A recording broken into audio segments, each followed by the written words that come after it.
tous, soyez bienvenus à notre paroisse invisible, traçant sur nous le signe de la croix, car c'est Dieu qui nous rassemble au nom du Père, du Fils et du Saint-Esprit. Amen. Prions pour nos frères et sœurs malades.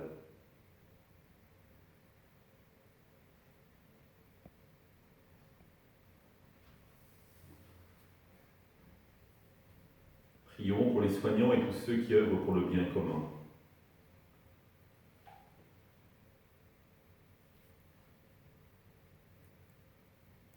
Prions pour ceux qui sont en angoisse, la solitude, que l'Esprit Saint vienne les visiter.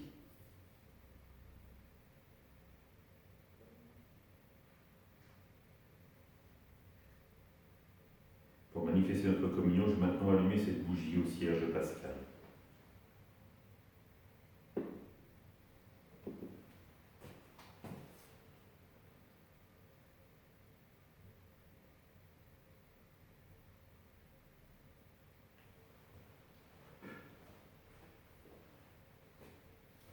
Dans l'évangile de Marc, quelques jours plus tard, Jésus revint à Capharnaüm et l'on apprit qu'il était à la maison.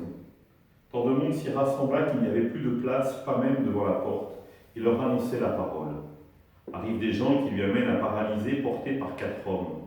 Comme ils ne peuvent l'approcher à cause de la foule, ils découvrent le toit au-dessus de lui. Ils font une ouverture et descendent le brancard sur lequel était couché le paralysé.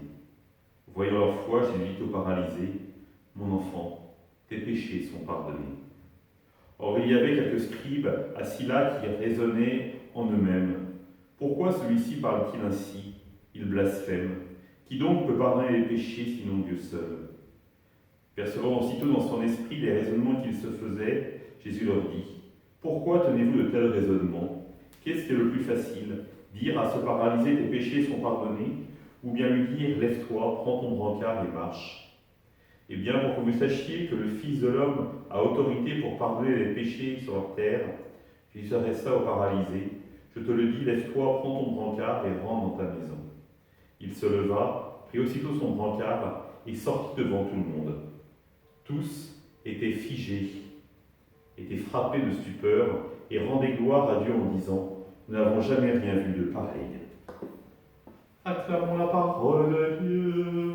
Louange à toi, Seigneur Jésus.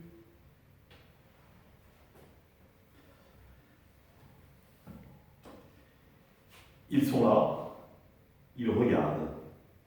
Ils regardent Jésus guérir un paralysé. C'est contraire à la loi. Ils ne voient pas le bien de la personne. Ils se réfèrent d'abord à la loi, et si la loi dit ça, elle est forcément bonne.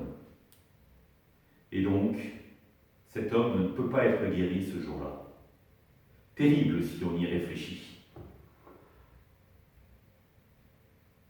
Aujourd'hui, c'est le jour de prière voulu par les évêques par rapport aux lois de bioéthique qui vont être discutées au Sénat. La loi, à nouveau, est-ce qu'elle est là pour servir l'homme ou est-elle vue comme une norme?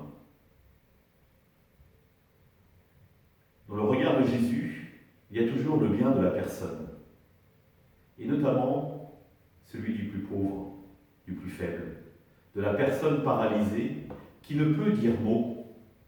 Et donc ce sont ses amis qui l'amènent à Jésus, qui le déposent aux pieds de Jésus. Et parce que ses amis sont là, parce que leur foi est grande, Jésus va guérir le paralysé. Vous voyez le parallèle avec les lois de bioéthique.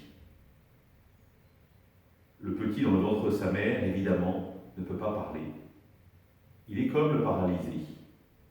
Et il est important que ceux qui défendent la vie humaine soient autour de lui pour le présenter au Christ.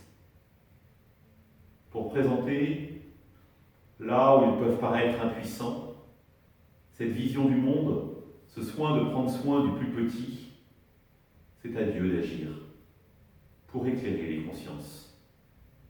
Alors oui, frères et sœurs, aujourd'hui, prenons le temps de la prière pour véritablement confier à Dieu nos sénateurs, nos parlementaires, pour qu'ils voient d'abord le bien de chaque enfant, de chaque être humain, du plus petit jusqu'au plus grand.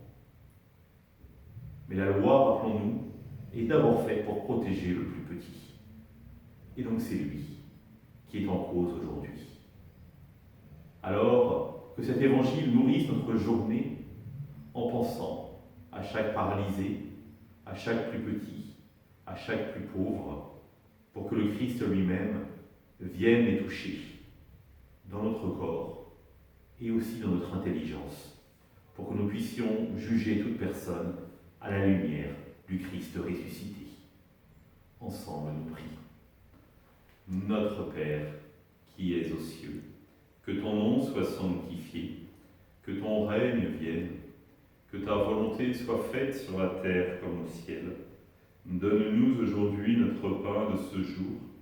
Pardonne-nous nos offenses, comme nous pardonnons aussi à ceux qui nous ont offensés. Et ne nous laisse pas entrer en tentation, mais délivre-nous du mal. Amen.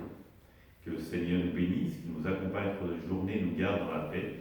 Au nom du Père, du Fils et du Saint-Esprit. Amen.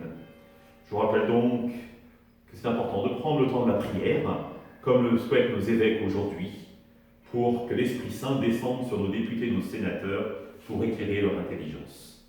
Je vous rappelle également la soirée de louange demain soir. À bientôt.